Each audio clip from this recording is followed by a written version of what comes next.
Ich bitte um Entschuldigung, ich mache das zum ersten Mal und habe in der Sekunde gesagt bekommen, dass die Urkunde Englisch ist und sehr lang. I try my best. The Leipzig Book Award for European Understanding 2023 goes to the Russian poet Maria Stepanova for her unconditionally poetic approach to viewing the world. Her work firmly rooted in the present and in the Russian language of poets such as Alexander Pushkin, Osip Mandelstam, and Marina Tsvetaeva, while also providing a space where one can hear the echoes of world literature and feel the presence of Dante, Goethe, and Walt Whitman, alongside Ezra Prout, Inga Christiansen, and Anna Carson. In her cycle, Girls Without Clothes, from the volume of poetry of the same name, she seeks to protect the female body from the imbalance in power between observer and object. In the series of poems entitled Kleider ohne uns, Clothes without us, she playfully draws on lyric forms to create a perfect wreath of sonnets that portray clothing as a life code. In her circle Bist du Luft, if air, she enters the kingdom of the dead just as she did in her magnificent novel In Memory of Memory, where she intertwined her own family history with a retrospective look at the reign of Stalin and the fall of the Soviet Union. Her lyrical self speaks to an open grave and becomes immersed in the landscape of her childhood. Deep in the earth lie the battlefields of the 20th century and the bones of the dead. Alongside her prose and essays, Stepanova's poetry addresses the subject of remembrance. She follows the tracks of the unnamed dead and uncovers untold events while taking ironic turns and avoiding the use of any kind of war cries. Although Maria Stepanova writes about the depths of humanity in her poems, she also uses her language to provide great hope by giving a literature voice to non-imperial Russia that deserves to be heard right across Europe. Und jetzt bitte ich Sie auf die Bühne und Sie um einen großen Applaus.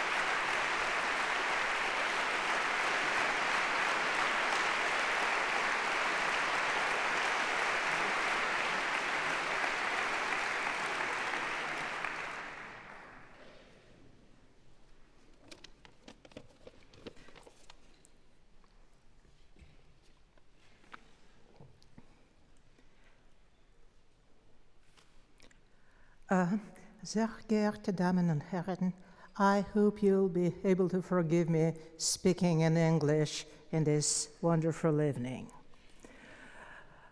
Esteemed ladies and gentlemen, dear members of the jury, dear guests, standing before you today, here and now, in this beautiful space is more than an honor. It represents hope. In the darkest of times, it happens sometimes that hope is the only thing we're left with, the only thing that separates us from decay, from moral and metaphysical non-existence.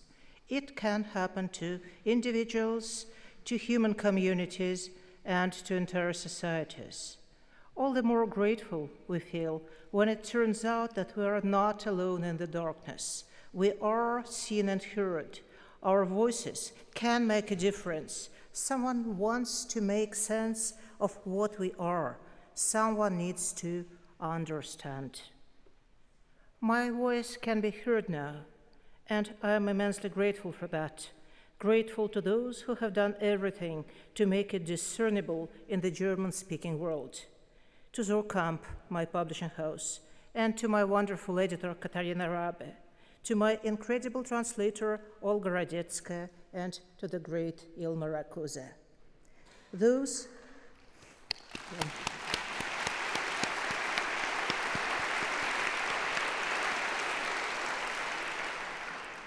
Your presence makes me happy today. I am grateful to those who have read my books and written about them, and further, more broadly, to the German cultural sphere that still pays vivid attention to the text written in other languages and in other countries, a natural, necessary part of everyday life. And of course, to the experts and jury of the Leipziger Buchpreis for European Understanding, those who made their choices in this year, the second year of full-scale Russian aggression against Ukraine. That is not only a merciful and courageous gesture, it is a call for understanding and also for distinction. I am bound by ties of birth and citizenship to a country that is now trying to drag Europe back in time, back to some mid-20th century point where the language of hate had tried to become universal. I also belong to those who write in Russian language, trying to reshape it in the name of the future. And as many of my peers, I do my best to resist the forces that misuse our language as an instrument of violence and death. I believe that the future of any language lies in multiplicity and uncertainty, in the fact that it never fully belongs to a state, nor a landscape, nor an ethnicity, changing and renewing itself along with everyone who wants to speak it or write in it and do it in any country of the world. But what particularly moved and struck me about the jury's choice, a choice that is made, I repeat, in a black year of Europe, in a year of devastation, anxiety, and loss, is that the Leipzig Prize for European Understanding is awarded this year for the first time in its history for a book of poetry, for a poetic statement. What does it mean for me, for you, for us, for those of us who turn today to texts, to the book pages, hoping to find there the possibility of something new, something that will renew us as well? Could it be that poems, with their limited audiences, their small print runs, their peculiar way of looking at the world and its wonders, that it might turn out to be important, even necessary, and precisely in times of war? Somehow today, amidst the overwhelming pain, poetry is the entity that keeps asking questions, reminding us again and again of the existence of the other, of the necessity of human connection, of European understanding, of understanding in general, and of the inconclusiveness of defeat. This is an ancient property of poetry. Its sonic nature provides it with a long-going echo. Not a single line of poetry exists in complete solitude. Not a line is ever written or conceived without a reply. It is both a question and an answer. It contradicts what other poets, predecessors, and contemporaries have said, and has no doubt that it will be heard and will continue into the future. But how exactly? Who knows? Perhaps as a detritus, a quotation, an example in an anthology, a specimen of dead language to which no more keys can be found, but more often than not, poems go into the future like dead grasses into the ground. They become humus, soil, the stuff from which other people's texts grow. Poems do nothing more than that.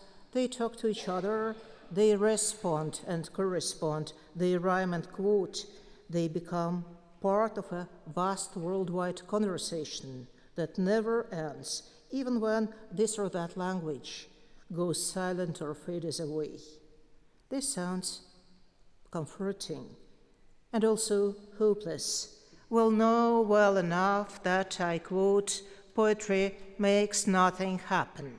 This line from Modern is quoted even by those who do not usually read poetry, and not without a reason. It gives us a full measure of human disappointment with ourselves, with our own kind, with humanity in general. And this disappointment was found in the disastrous 20th century. Today, when no one can any longer pretend to live in a post-catastrophic era, the catastrophe is back, looming large in our minds and our lives. This confession of our own powerlessness feels devastating. It was always there, the catastrophe, but for many it seemed that the small European world could stay safe and secure. Now no one can ignore it anymore. And what is there to expect of poetry? Is it of any use nowadays? Can poems even help in any possible way, prevent disasters from happening, make us better people, do something? Are they all they are ever able to do is the work of testifying and mourning. But is that ever even enough? Auden's lines were written in 1939, on the very eve of the World War II. And almost simultaneously with him, a Russian poet, Daniel Harms, was claiming that, I quote, "You should write so that if you throw a poem through a window, the glass will shatter." Harms himself died of starvation in the besieged Leningrad, in a prison cell in February 1942, and poetry didn't save him. Neither his own poems, nor Auden's, nor the whole bulk of poems written by mankind up to that day. The window didn't break, the prison remained intact. Likewise, poems written in our days, or back then, or at any given time, have not prevented Bucha and Mariupol and Bakhmut from happening, nor the bombing of Ukrainian cities and countless new deaths. While I write and speak in Russian, the Russian troops are killing the Ukrainians who speak Ukrainian, as well as the Ukrainians who speak Russian. The language of violence is international. To master it, it is enough to refuse to hear and understand the other humans. As I speak to you now, Yuri Dmitriev, the historian and the head of Memorial in Karelia, the man who made the past speak the language of the present, is serving a 15-year sentence in a Russian camp. Among many other political prisoners, jailed for attending a protest rally, signing a petition, reposting a joke, is Alexei Moskalyov, a person who was sentenced to 2 years in a colony because of his 12-year-old daughter, who drew an anti-war cartoon at class. The girl was sent to an orphanage, her father to prison. The language of historical facts is as dangerous for the Russian state as the language of images, so both become illegal. Democratic elections and the independent press, instead of being a regular element of one's everyday life, are perceived as criminal activities. The language that the Russian state speaks is the language of oppression and death, corruption and thievery, the matter of police protocols and judicial verdicts, the bleak tongue of continuous violence that attempts to wipe out any possibility of a future. I speak and write in a language that wipes out the lives of others, and in doing this, destroys itself. Many years ago, in his Bremen speech, Paul Celan spoke about how and at what cost he had preserved for himself the German language, his Muttersprache, his mother tongue in the most direct sense of the word, the language of his mother that he received as a gift in a cradle without doubts or reservations. The same language became instrumental in the destruction of his family and the world that surrounded him, partial in his mother's murder. This also was the language in which Celan continued writing. And was it even a choice for him? As he says, I quote, "Only one thing remained reachable, close, and secure amid all losses: language. Yes, language. It was all he had left, a language that needed to be deconstructed, purified, and kept alive, a language that needed help to return to itself. In spite of everything, it remained secure against loss, but it had to go through its own lack of answers, through terrifying silence, through the southern darknesses of murderous speech. It went through. It gave me no words for what was happening, but went through it." End of quote. These words were written 65 years ago, and I will repeat them now in Russian, beautifully translated by Boris Dubin. I'll repeat them in my native language, as I once read them in Moscow in a different era. Язык наперекор всему уцелел, однако ему пришлось пройти через собственную беспомощность, пройти через чудовищную немоту, пройти через бесконечные потемки речи, несущей смерть. German was not the first nor the last language that had to pass through muteness, through countless distortions, through impossibility of speech in order to become something new. But I am not in a position comparable to Celan's today. The question of choice now stands for many Ukrainian poets who write in Russian. Their home language turns out to be the language of an enemy, an idiom of death and aggression. Some of them decide to abandon it and write in Ukrainian from now on. That is a huge step, and I cannot begin to imagine the pain that stands behind it. But what to do if one has no such choice? But what to do if, when your language becomes a conduit of death, madness, barbarism? What if, like a laboratory experiment, it is deliberately infected with the deadly viruses of the past, and so the diseases of the past are spreading one by one across the world, like plague or blackpox? Are we condemned now to reenacting the 20th century over and over again, its prisons, concentration camps, and propaganda machines, its trench wars and carpet bombings?